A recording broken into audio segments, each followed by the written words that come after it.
Ladies and gentlemen, boys and girls, it's StarCraft Learnitude time. Hopefully with all the Protoss folks or the Zergs and Terrans who couldn't help but tune into this educational, charming, heartwarming personality known as me, the King of Vanity. In today's episode, we're building on the principles of micromanagement that we did earlier in the week, and today we're focusing on the Protoss units. We're going to be going through them one at a time. Some of them are going to demand much more focus than the other units, just simply due to the fact that we use them more in the game, they're more microable, and the principles around them are more important. And if you haven't seen the Zerg and Terran ones, I encourage you to check those out. There's a lot of overlap in all this stuff. So let's just start with the Zealot. Oh, the Zealot. Here he is. I'm going to begin with that most basic of units, and I'd really say the Zealot and the Dragoon are the really two meaty microable units for Protoss. Pretty much every game, every matchup, you're going to be in situations where you got to be doing stuff with them. If we just take a moment to look at and admire the Zealot for a moment, you see its attack rate. It's actually pretty good at stutter stepping.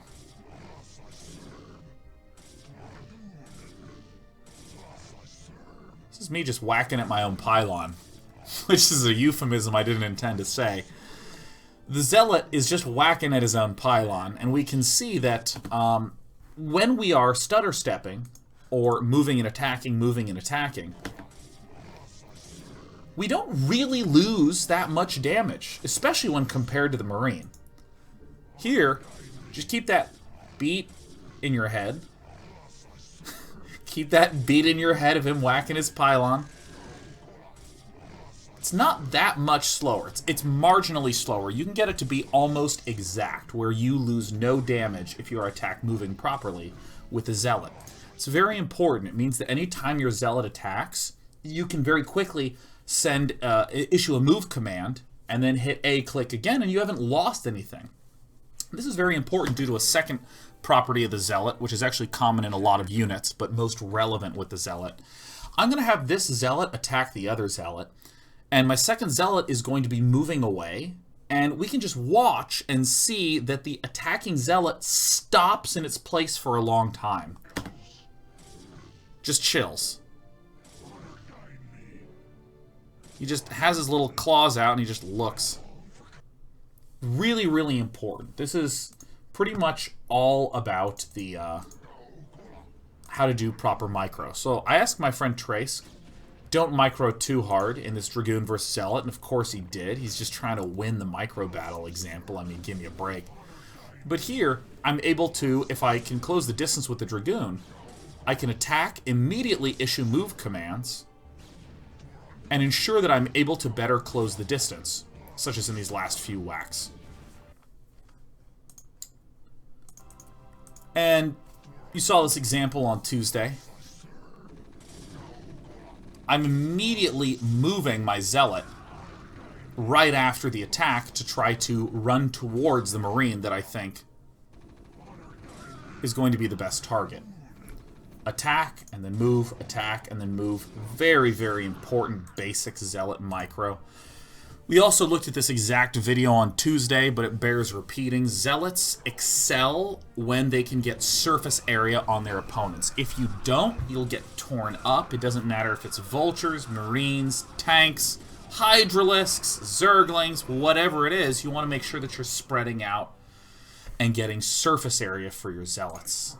And therefore you want to not only do a lot of pre-angle positioning that we talk about in the large army control, but also here you want to click past whatever your target is so that you can wrap around and begin beating them down. And even though the Zealots did lose this fight because there was just way too many Marines for them to handle, you can see that the Zealots fare much, much better. Only 6 Marines remain, and I think there were over 12. if you have not watched the Zerg video and you're a Protoss, I would actually encourage you, if you are a Protoss player, to watch just the first half of the Zerg micro videos where we look at Zerglings and Hydralisks and talk about declumping and declumping techniques. Zealots are really they're the Zerg-like unit for Protoss. You get swarms of them heading in, they get tangled and snarled up and block each other's pathing. When you're moving in with Zealots, you want to make small boxes, so you're not trying to select 20 Zealots at once. You just want to select small numbers, you know, like 8 to 12. And then you want to peel them perpendicular to the angle of engagement. So here the Zealots are moving in towards these Marines. I'm going to avoid early problems where they get tangled by grabbing this group, moving it up, grabbing another group, moving it down. These are perpendicular because I'm moving to the right, so up and down are perpendicular to that. You frickin' mathies. And this technique of box and pull, box and pull, box and pull, we saw me do a lot with my Zerglings and my Hydras. This allows all the Zealots to just get excellent surface area. Huzzah! Another important thing with Zealots is that Zealots are kind of like Zerglings in a lot of the matchups. Zealots get to choose when the engagement happens against Terran, against other Protosses. They really dictate the pace of things, and you can see that Zealots, if they can get good angles, can really exploit small angles against Zerglings. They can exploit open spaces against Terran armies.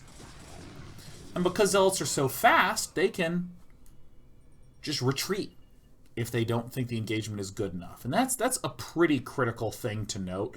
In this one, the melee clicking past, it's very easy to say this is a great angle against these Marines. This angle is really good. These Marines are in the open. My Zealots are going to be able to move around.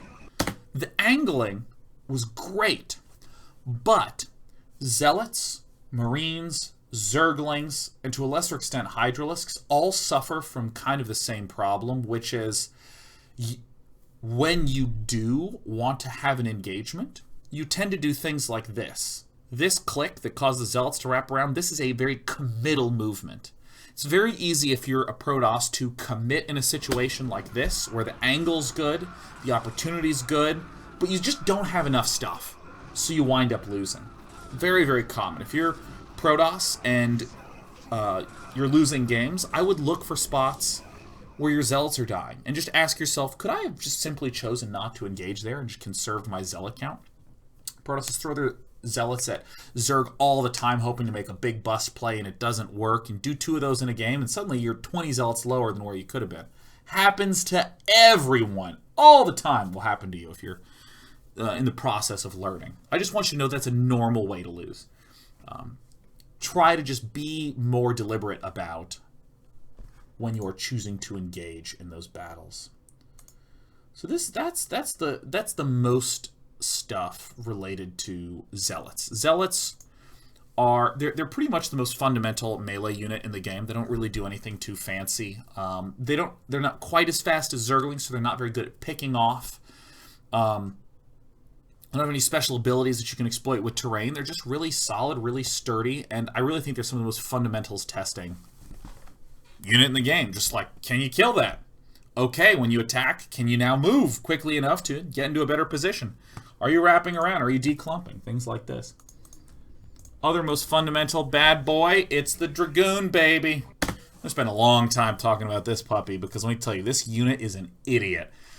I have such admiration for Protoss players. I think, what is it? There's always a constant debate between the old men of Brood War about which race has to suffer the most. My brother thinks, for instance, it's Zerg, because Zerg has like 150 units in mid-game at 90 supply.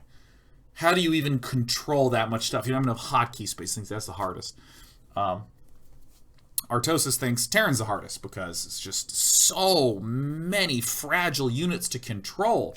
And a lot of your units have to be immobile to do anything good. Like siege tanks, I'm sieging up here. Marines, I'm just going to stand here and shoot. Or mines, you put them in the ground. You can never move them ever again. I think Protoss has the biggest problem because of just the Dragoon and the Reaver. The Dragoon and the Reaver are individually so stupid they surpass all problems that the other races have in StarCraft. And I want to talk about that in the context of the Dragoon. So, Dragoons can stutter step. Dragoons have a long enough animation that they can shoot and run. But what I want to do is I want to show some of the techniques of how not to control the Dragoon. First of all, do not A-click. Do not A-click. Do not use the attack command.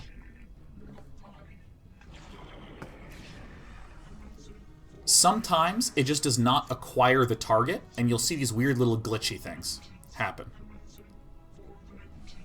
This is me just running around.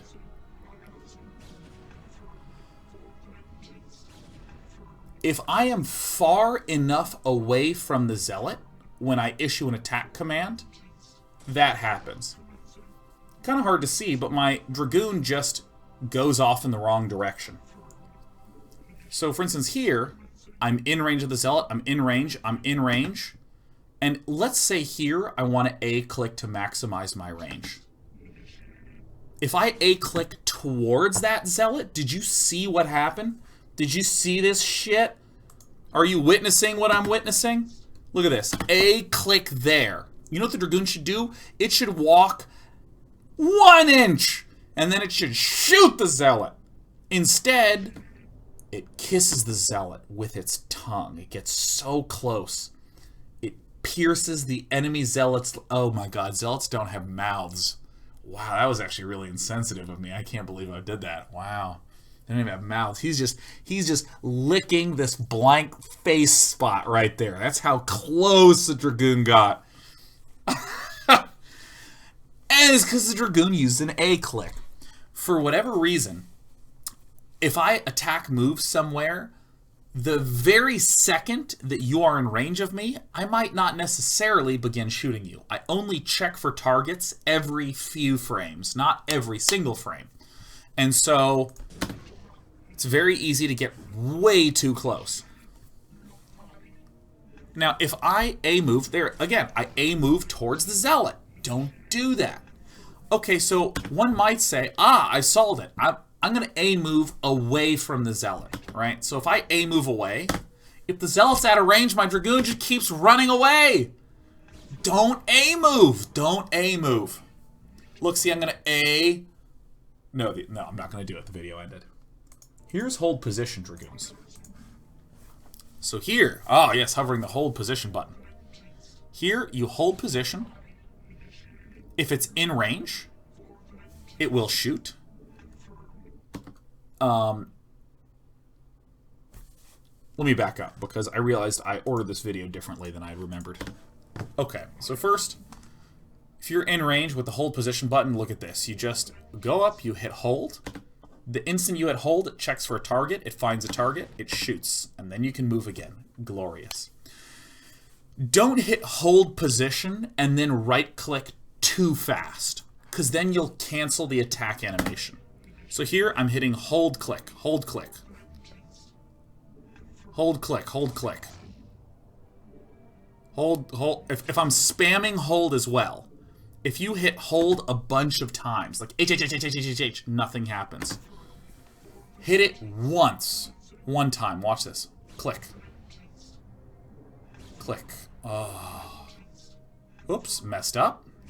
That was not an example. That was literally just me messing up. God, it feels so good. Oh, yeah, look at those shots. Very easy to practice skill because you build Dragoons in every matchup. And if you're not, you've messed up.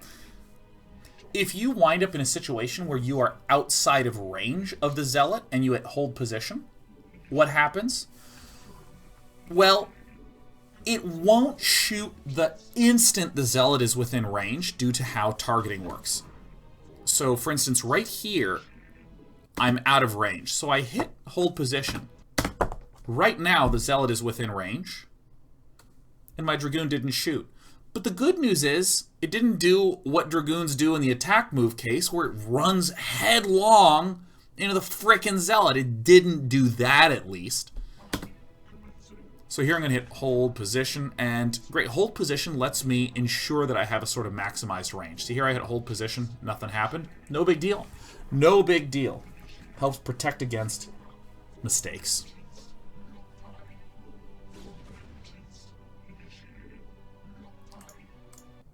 So a common situation that you may wind up in is Zerglings versus Dragoons. This is more Zerglings than I can handle.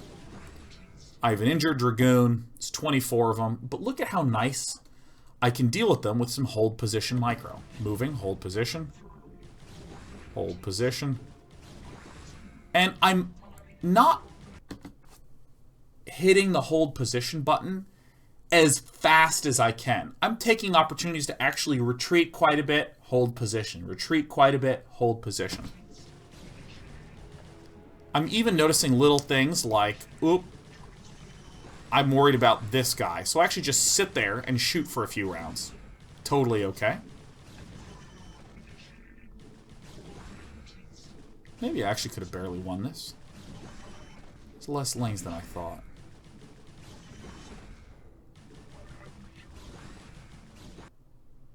That was actually pretty close, man. Yeah, maybe we could have won that by microing it a little bit better. But the hold position micro is so important for nearby units that are chasing Zerglings, Zealots. Even if you're trying to advance forward onto tanks and to kill them off. You can walk forward, hit hold position, immediately they'll all fire. So one of the skills of a Dragoon that I think is really interesting in contrast to a lot of other units, you've seen me talk about target firing in the Principles video. And in that video, it was like, have a bunch of Hydros shoot this Dragoon, and then this Dragoon, and then this Dragoon, and then this Dragoon, right? It's just sort of like mowing down the line. And that's great. There's a lot of circumstances where you want everyone to shoot one thing. Speaking of which, I realized I left something out of the Terran micro video. Whoops, shit happens. Okay. The key with the Dragoon that's really interesting is that the Dragoons kind of have a slow, chunky attack. And so understanding the numbers of how many shots it takes a Dragoon to kill other units is really important. And you saw me do this example where, oh, it takes 3 volleys of 4 Dragoons to kill an enemy Dragoon.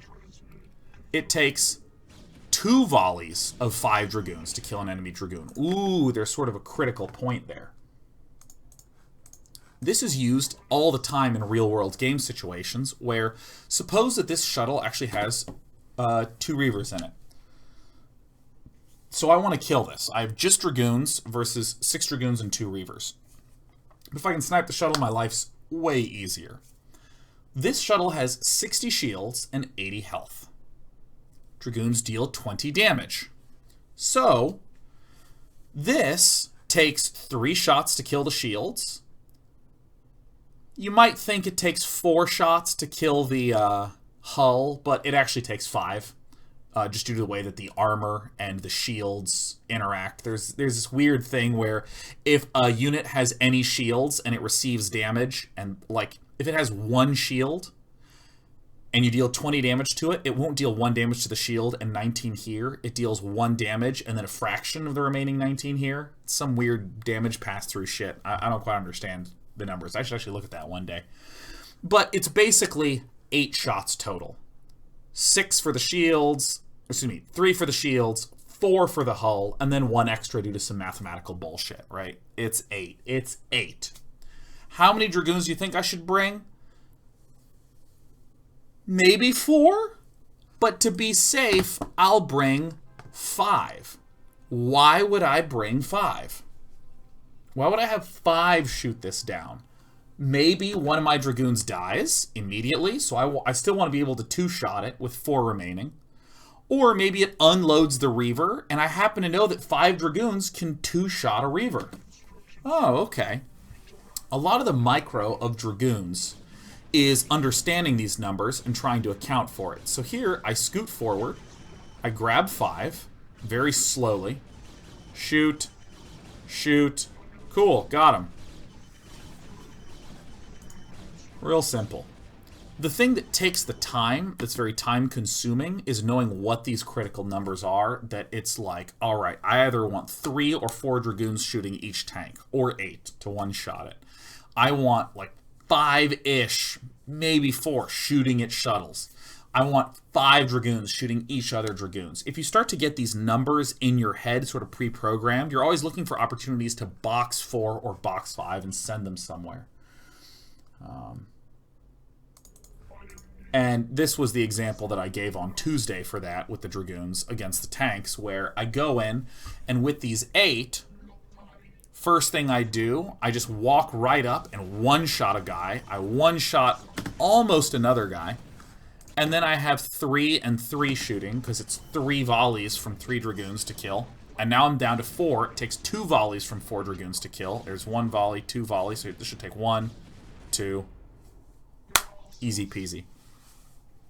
And I think one of the hardest things to do in a micro situation, and I've been peppering this through all the last, through both the Zerg, the Terran, and the Protoss videos, I'm peppering this in the idea of how do you make the decision? What are you specifically looking for? Like stragglers, you hear me talk a lot about in the Zerg and the Terran. The target firing numbers are so helpful to know. It's so helpful to know groups of 3, 4, or 8. Those are really good against tanks. Once you have those, you know what you're looking for and why. You're not just arbitrarily having each thing individually shoot something with some optimized, you know, equation that's way too hard to track.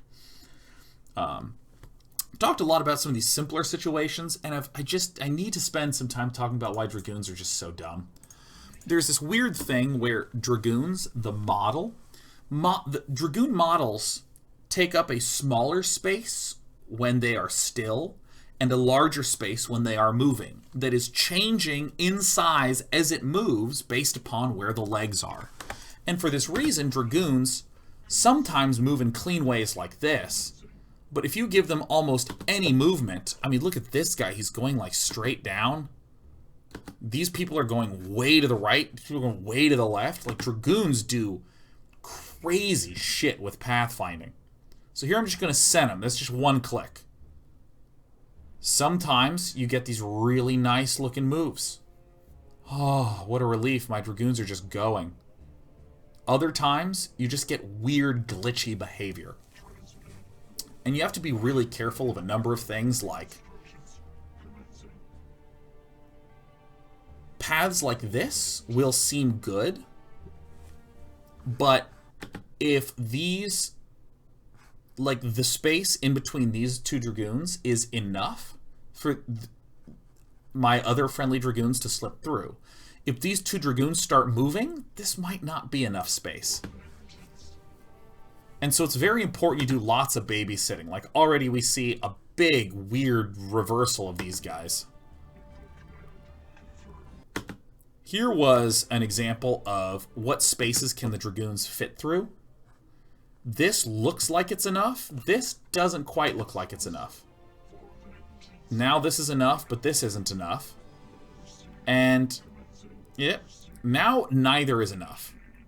And in the heat of battle, it's very easy to be like, I'm pretty sure I can move through here.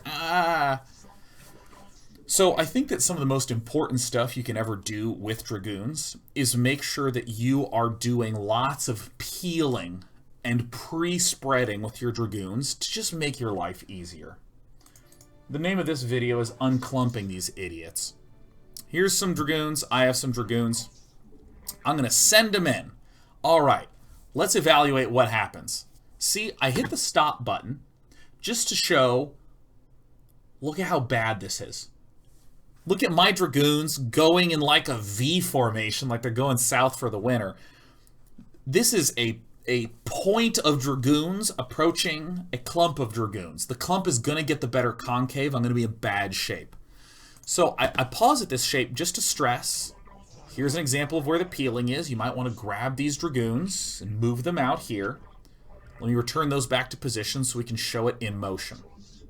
So I attack. I immediately start pre-spreading and go in. Now, I have some really obvious holes that I'm dealing with. Some really clear, obvious holes that I'm seeing that I can retreat Dragoons through. And let's look at some of the ways that I might do some very simple Dragoon micro. We talked about target firing already. There's ways for me to grab these 3 and target fire this in order to kill it in 3 volleys. Or to grab 5 and to kill it in 2 volleys. Did I do that math correctly? It's 180 and 200, 160, 160, 160. No, 3 doesn't kill it in 3 volleys. I have lied to you, and for that I'm very sorry.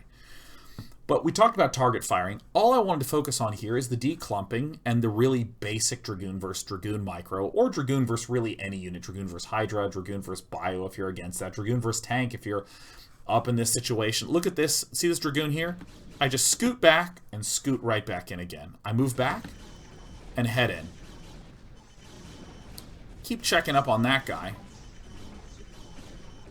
Trying to maybe pull just barely weaken one's back. I feel like the literally the best example micro I've done for the Dragoons is with this guy right here. He leads in, he takes some of the first shots, pull back, pull forward, boom. He's in good shape. Pull back, pull forward. Most of the time I'm not selecting lots of stuff. I can't stress this enough. I talked about this in the principles of micromanagement. Most of the time, my stuff is just sitting there shooting. Even though we had the same number of Dragoons, just due to some small micro decisions, I'm able to live with 3 Dragoons at the end.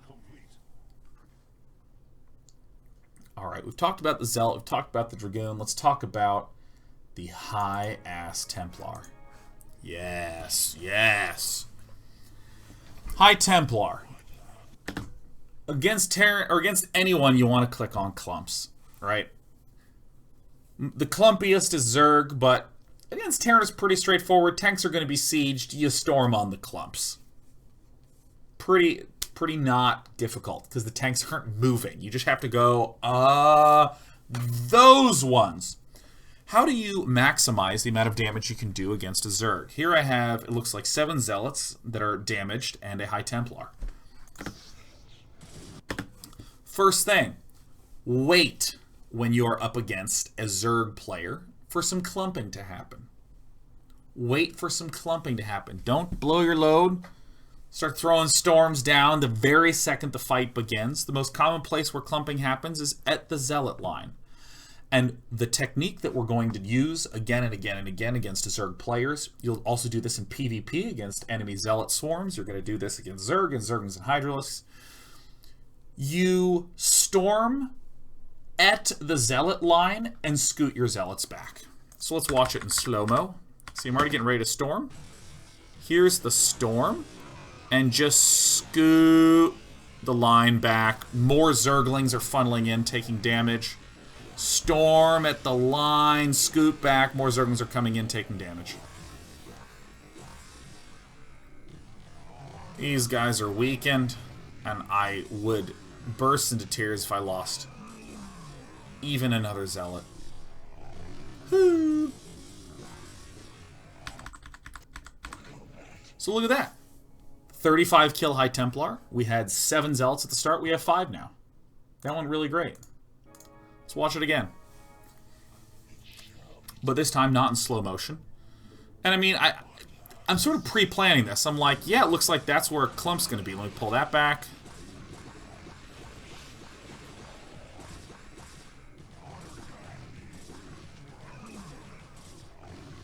Clean, easy, awesome. Let's watch a huge fight. I got Dragoons, Zealots, Archons. I've deliberately jumbled them together so that way it's a little bit more realistic. Like maybe I'm moving across the map and I wind up accidentally encountering this Zerg army. So I'm going to wait. Pull back. Look at how much damage that one storm did. Actually, holy cow, that did more damage than I remember. Damn. That technique is great. Very common in large Zerg armies. Look, I just pull back and they all just march to their death. So here I'm starting to see clumps, but I've thus far basically thrown down 1 storm. I think I only throw down like 3 storms this whole time. I was a little late on this storm. Yeah, 3 storms. That whole battle. 3 storms. That's it. I had a lot of energy too. Another fight where we're up against Hydralisks. I'm trying to be very careful with my High Templar and not, like, lead with them. Not march them too far forward, because you want to be in a point where the Zerg is kind of committed to the engagement. That's where Zerg's going to have problems. Something that I really did not do a good job of here is do 2 storms at once. We're against only Hydralisk. I'm obviously looking for the clump. This first storm's okay. It's actually pretty bad. That storm goes down. That's a great storm. But what I'd love is for a storm here to happen at the same time. So I finally get 2 storms off at once.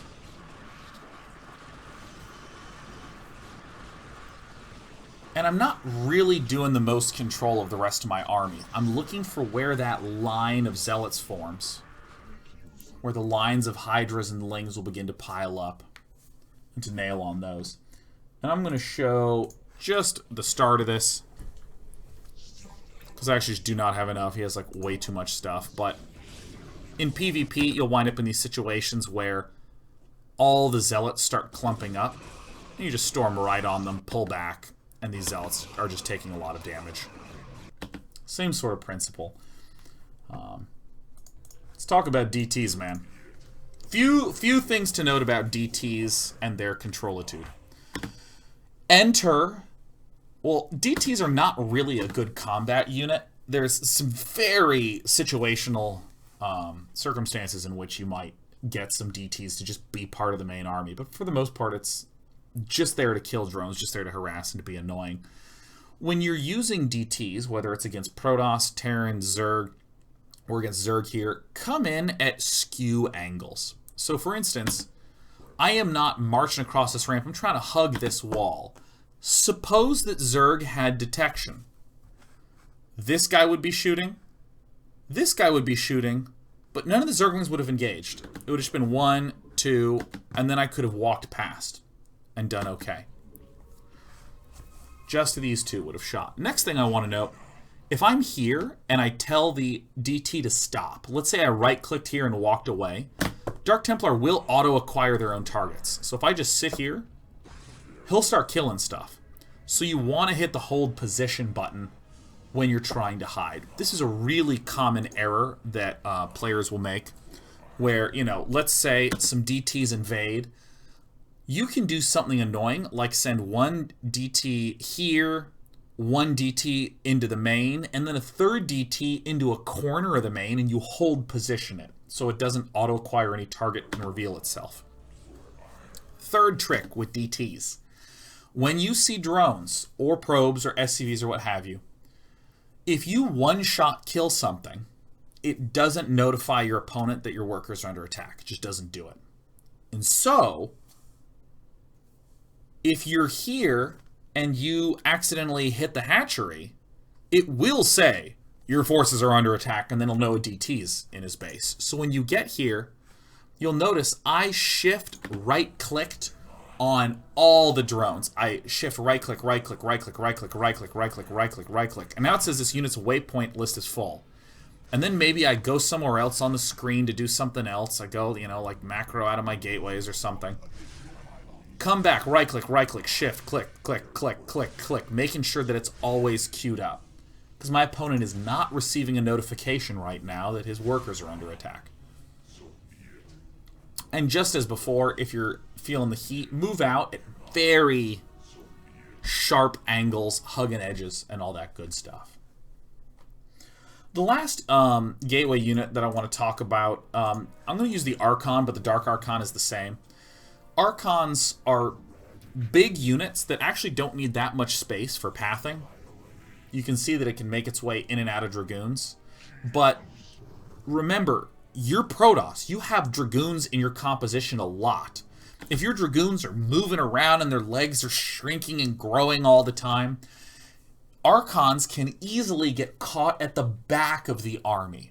And you want to make certain that you move them to the front. One of the reasons why Archons struggle to get to the front of an army is that they are a hovering unit, which means they have acceleration and deceleration. So every single time an Archon bumps against another unit, it stops immediately, but then has to slowly accelerate back up. Therefore, this is not really a micro comment so much as it is a pre-battle comment. Make sure your Archons are in the front of your force, because it's very hard to move an Archon through a force. Even though they don't quite have as huge a collision radius as you might imagine, they're still pretty big. Alright guys, let's talk about Corsairs. Corsairs, much like a Mutalisk, much like a Wraith, you can select a probe that has been trapped in the corner of your base. Ah! Let us attack. Oh no, it's a let us attack. And this allows the Corsairs to pack together. What's weird, though, is that... I don't know why this is the case, but I'm going to theorize. Wraiths and Mutalisks fire projectiles. Like there's the glaive that emits from the Mutalisks, or the missiles, or the laser that comes out of the Wraith. Corsairs just pulse on the target. There's no projectile. The target just receives damage. And so I am going to try to show with these 6 Corsairs, maybe I can do some fancy Mutalisk micro, where, you know, I come in at my angles and I try to, like... I think I just told Trace he sent way too many Corsairs and he's freaking me out, man. Yeah, there's 4. So let me try to do some fancy micro. Okay. Let me try again. Let me try to bring some more on. Okay. I've played with Mutalisks before. So if I try to do some of these weird archy movements where I patrol on the Corsairs just basically completely halt all movement, and they don't do anything cute, cool, interesting. I can try some other little micro weird tricks. They are not behaving like Mutalisks. They're not behaving like Wraiths. Now, the funny thing is that there's maybe Protoss players watching like, no, yeah, they do, you're just awful. Could very well be true. I don't think it's true, though. The thing about Corsairs is that a lot of the micro is 2 parts. One, you get enough Corsairs that you can kill Scourge quickly, and this is why many Protosses get the +1 air weapons upgrade. And then if you patrol click on the group of Corsairs, they will lose all momentum immediately, turn around and blow all the shit up. So here, I just... Despite the fact that it looked like that was a lot of carnage, like maybe all the Corsairs hit. So I have 9 Corsairs. I have 8 Corsairs. I lost 1 Corsair. By getting them in such high numbers, the area damage of the Corsairs is enough against the Scourge. But again, I can just patrol, click right on top of my Corsairs to cause them to stop moving. And then somehow the probe that I had trapped, he comes here. He's like, hello, I'm here to fight. So patrol click, again, super useful for all flyers, but Corsairs function a little bit differently. The Reaver. We're going to do the shuttle and the Reaver at the same time. This fucking unit. Alright, well, let's talk about the Reaver.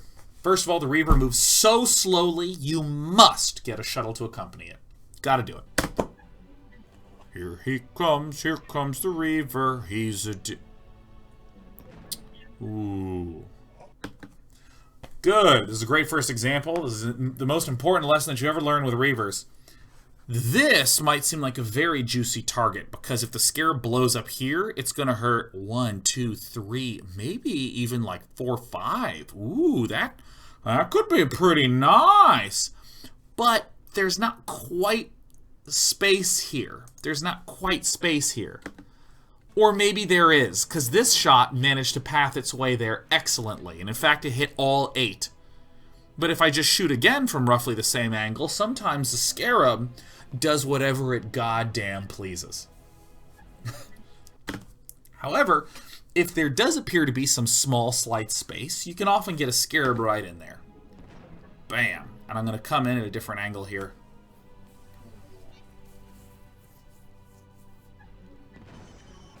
Blows them up. This is a word of caution, okay? You want, like, storms are great, because if you storm on things, it's getting stormed. If you scarab on something, it doesn't necessarily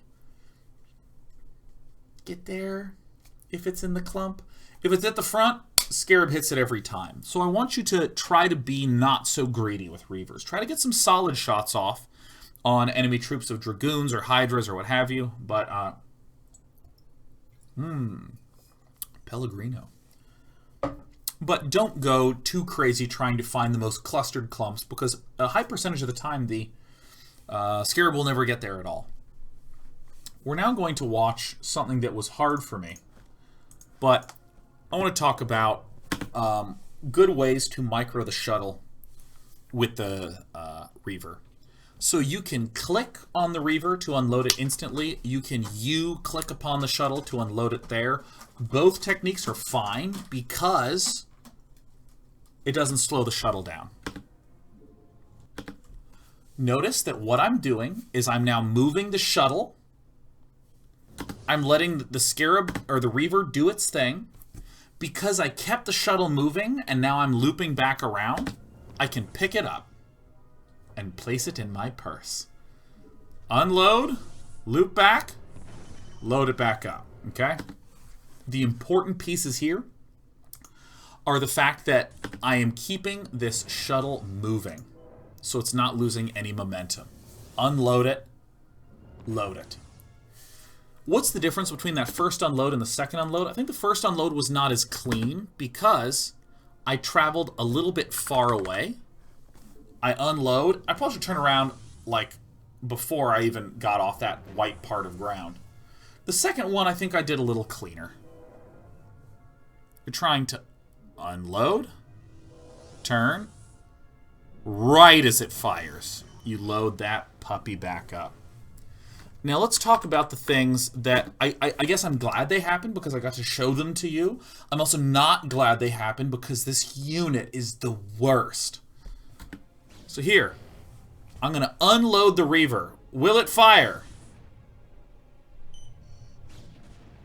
No, it doesn't feel like it today. All right, will you fire? No, it doesn't feel like it. And at this point, I was like, do you not have scarabs? I clicked on it. It has 3 scarabs. Sometimes these guys, they don't fire. Why? She's there! Oh my god.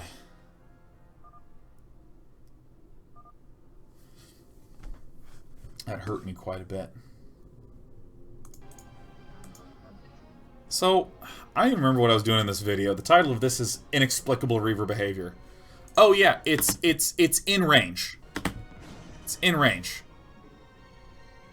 It's in range right now, but it's not shooting. Look at how long range this Reaver is. Look at it. Was it? Look, I'm like hitting that whole position and stop, and it's just like not shooting. Why? Why?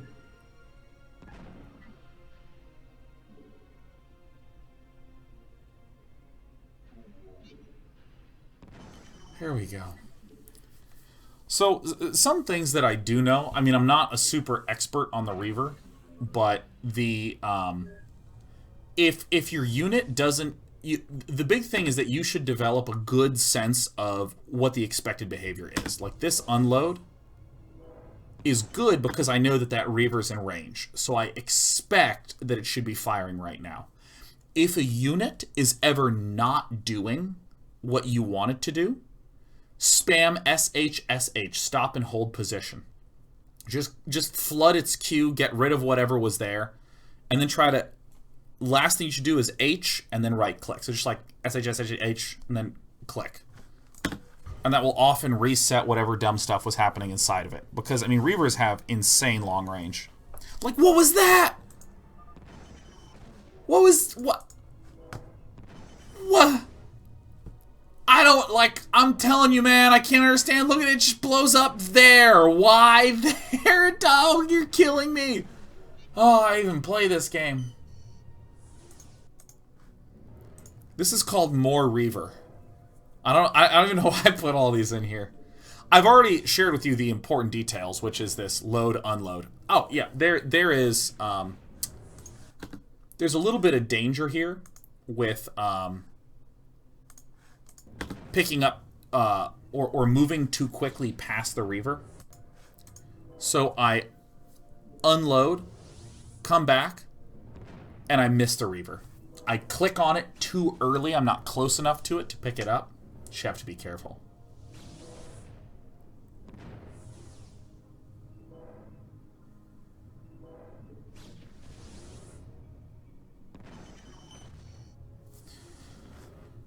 I don't know what I'm doing here. I think I'm just showing you more of the same stuff. What am I? Why? I think I was trying to study and figure out how to get it to consistently fire. Like, now it seems fine. Whatever. Reaver's a weird unit. Okay. Be careful with your Reavers, though, because they're only good in certain situations against certain units. They're not. They actually really are garbage against anything with range ever. So sometimes every Protoss player has done this once in his life where he's like, no, I have an idea. I'm going to drop the Reaver next to the tanks because when I do that with the Zealots, it's really good. And what I'm going to do is I'm going to unload and then it doesn't get a chance to fire. Once upon a time, the Reaver, I think the player's name was Zealot. Zealot was the first player to use Reavers with shuttles, and it used to be that when you unloaded a Reaver from a shuttle, it immediately fired a Scarab. So he would just unload and pick it back up. So it was essentially like there's a shuttle going around firing Scarabs out of it. And so before the game released, because this is in the beta, before the game released, they patched it so that when you unloaded a Reaver, it had to wait for a long amount of time and then fire. So that's why when the Reaver comes out of the shuttle, it chills for a little bit and then shoots. Few more things left. Observer, we are going to talk about him a little bit. Observer is a hovering unit. All flyers are hovering units. They have the hovering behavior. So notice how long the acceleration and deceleration is. This is really important if you're playing against a Zerg player where you need to keep your observers alive to see lurkers. You want to keep the observer moving as much as possible, which is not that hard. You just need to sort of 1A, 2A, 3A, 4A, and then manually select your observers and move them back. Just be aware of them, then move them forward, then select them again and move them back to make sure they keep this momentum. It's very easy otherwise for Scourge to just right-click on an observer. I mean, if I see an observer that isn't moving, I just right-click a Scourge on it, it's just going to die. Dragoon shots are... it takes so long for Dragoon to open up, fire the thing, and then for that projectile to hit the Scourge that the observer's already dead. You can tell I was a little tired at the end of this. It was 5 hours of doing micro. 5 hours of micro to produce all the videos for today's episode. So sometimes when you are in a choke point or a ramp, you can just stasis that choke point or that ramp, and now for a full in-game minute, which I think is like 37 seconds, nothing can get down. Welcome to StarCraft 2 Wings of Liberty. Oh yeah. My build order is to get a warp prism with sentries, and then I force field a ramp, and then the game is over! Strategy! All the Protosses are like, I miss sentries. Ravager is smoking a cigarette. So, this is useful to do in terms of like pathing and blocking things off. There's not terribly much micro that's involved with the Arbiter. It just has very, very good abilities. So you should use them. The only other thing I'd note is that with recall, if you're against any player who's good, you're recalling into dangerous territory, make sure that your Arbiter is moving when you do the recall. You don't need to slow down and recall into any particular situation. Just, keep it moving. It's just general good practice. Make sure I cover all the units. The Scout, we didn't do anything on, because if you build one of those, you've already lost the game. And the last thing that I want to talk about is the big mama ship of them all, the mothership. So first of all, This is a video that was shown in the PvT Micro episode, because there's a lot of sort of cool micro in that matchup I wanted to talk about. In this carrier, when it is here on the other side of this ridge, it cannot shoot this command center. So I hit attack, and now just on the inside of the ridge, it can now shoot at the command center. But if I retreat back to the outside of the ridge, my interceptors are still firing. This is what's known as the leash range. At a range of 8, interceptors can come out of the carrier. At a range of 12 away from the target, the leash range, the interceptors will return back to the carrier. And so this is a very important maneuver if you're using carriers to walk forward, shoot out the interceptors, walk away, return the interceptors. Or walk away while shooting. You're noticing that I'm keeping this carrier moving the entire time. If the carrier stops moving, like here, all the interceptors come back. So it's this kind of weird interaction where you get to the range of 8, shoot out the interceptors, and then from ranges 8 to ranges 12, anywhere in that space, you can hang out as long as you don't stop moving. You must keep moving. The instant you hit, or instant you arrive at your waypoint, you're just done. So, right at the edge of the water, it seems like, yeah, right at the edge of the water, it seems like that's where the end of the leash range is. Or the leash range, whatever I want to spoonerism my way into. If at any point you hit stop, hold position, something like that, you will also cause the interceptors to come back.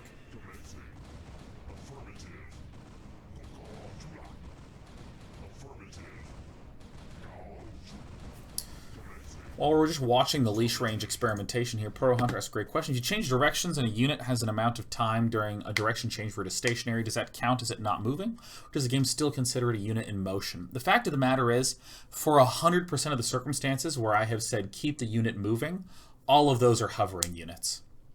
And so hovering units can move and turn at the same time, so they don't even suffer from that. The game doesn't even have to consider the logic. Is a unit still or is a unit in motion for all other circumstances? Anyways, coming back to the carriers and the leash range, why is the carrier able to be always moving? Because it's a hovering unit. All flying units are hovering units, and so are vultures, workers, archons, dark archons, and high Templar. I think that's it. So here's another really interesting thing. Notice that with this carrier, I right-click on this hut. What the hell is this thing called? Command center. Well, Day9's brain's rotted. If I right-click on the command center, you'll notice interceptors shoot out one at a time, one at a time, one at a time. All right? One at a time. So I'm going to walk outside the leash range. I'm still moving. Because something's kind of weird with the deceleration code.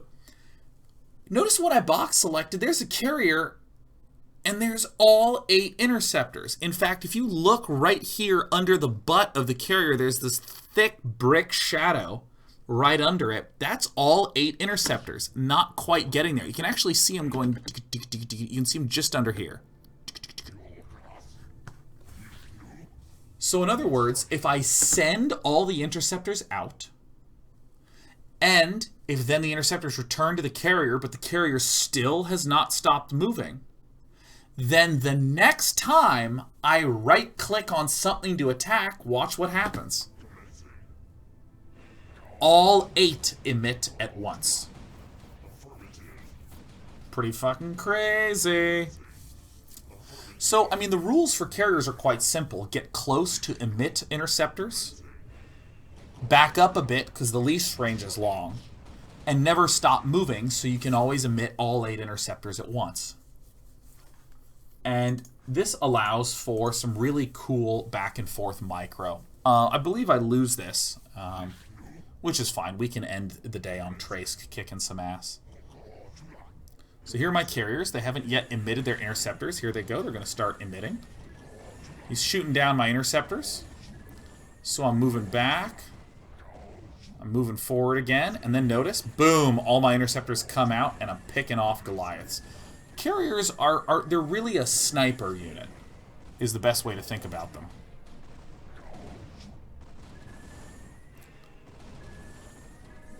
They go up, they pick off a Goliath, they back away again.